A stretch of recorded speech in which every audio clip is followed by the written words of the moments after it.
बिंदास निर्भीड बिंदास बातम्यांचं निर्भीड व्यासपीठ बिंदास न्यूज। नमस्कार बिंदास।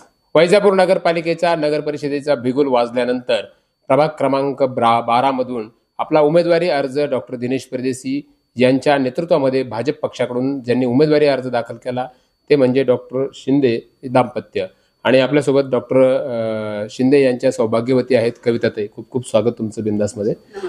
सगळ्यात पहिला प्रश्न तुम्हालाच आहे, कारण उमेदवारी घेतल्यानंतर प्रभागामधील समस्या यावरती काम करावं लागतं, तर तुमच्यामध्ये तुमच्या प्रभागामधील जनतेसाठी कुठल्या महत्त्वाच्या गोष्टींवरती तुम्ही काम कराल किंवा या उमेदवारी मागील तुमची संकल्पना काय आहे, काय सांगा? मला असं वाटतं खरं तर मी प्रभाग क्रमांक 12 मधून दिनेश सिंह परदेशी यांच्या मार्गदर्शनाखाली निश्चितच योग्य प्रकारे काम करील। स्वच्छतेचा प्रश्न असेल, पाणी प्रश्न असेल, नाले दुरुस्तीचा प्रश्न असेल, त्यावर मी चांगल्या प्रकारे काम करण्याचा प्रयत्न करेल आणि जनतेने माझ्यावर विश्वास ठेवून मला जास्तीत जास्त मतदान देऊन निवडून द्यावे आणि मी त्यावर खूप चांगल्या प्रकारे काम करण्याचा प्रयत्न करेल।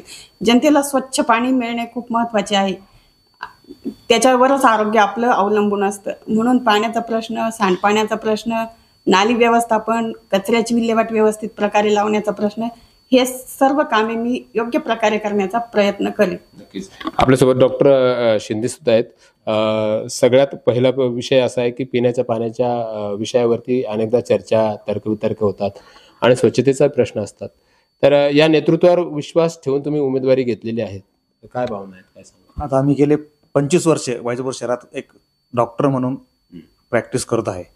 मला सर्व 25 वर्षाचा सगळा अनुभव आहे। पाणी हा प्रश्न शहरात फार महत्त्वाचा घटक आहे। पाणी आहे तर आरोग्य चांगलं आहे, पाणी नसेल तर सगळे पुरुष आजार, खोकला, सर्दी, जुलाब होतात। तसं पाहिलं वैजापूर थोडी पाण्याची बिकटच आहे, पाणी येतच नाही।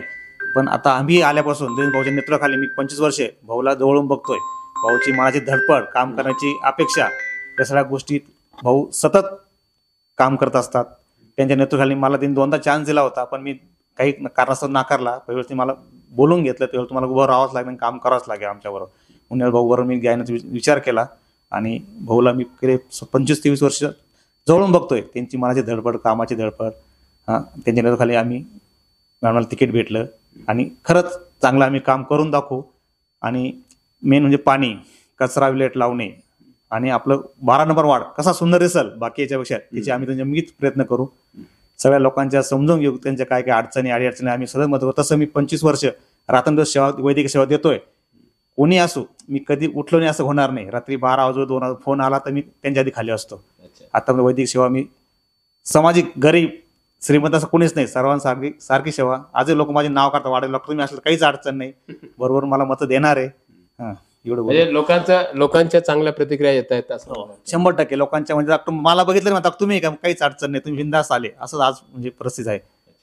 ही परिस्थिती, हे वातावरण 2 डिसेंबर पर्यंत टिकेल असं मला वाटतं? 100%। आजही मला बघितलं तर लोकांना डॉक्टर तुम्ही येऊ सुद्धा नका, आम्ही तुमचं काम करणार 100%, अशी लोकांची भावना आहे। एक टफ फाईट होते संजय बोरनारे विरुद्ध डॉक्टर दिनेश परदेशी, तर काय होईल वातावरणात, काय अशी फाईट मला तरी वाटत नाही। भाऊचं सर्वसामान्याशी नाळ आहे, त्यामुळे भाऊला काहीच अडचण येणार नाही, भाऊ 100% निवडून येणार। तर मित्रांनो, प्रत्येकाला आपापल्या नेत्याबद्दल विश्वास असतो, परंतु तुमच्या प्रभागामध्ये महत्त्वपूर्ण गोष्टी कुठल्या आहेत, महत्त्वपूर्ण प्रलंबित समस्या कुठल्या आहेत आणि महत्त्वपूर्ण मानला जाणारा तो म्हणजे तुमचा नेता कुठला आणि कुठल्या नेत्याच्या अंगावर, आणि यासोबतच कुठल्या प्रभागामध्ये कोण विजयी होणार हे सुद्धा लिहायला विसरू नका। यासोबतच वैजापूर शहराप्रती असलेल्या महत्त्वाच्या आणि मूलभूत गरजांपैकी मुख्य प्रलंबित गरजा सुद्धा लिहायला विसरू नका। धन्यवाद।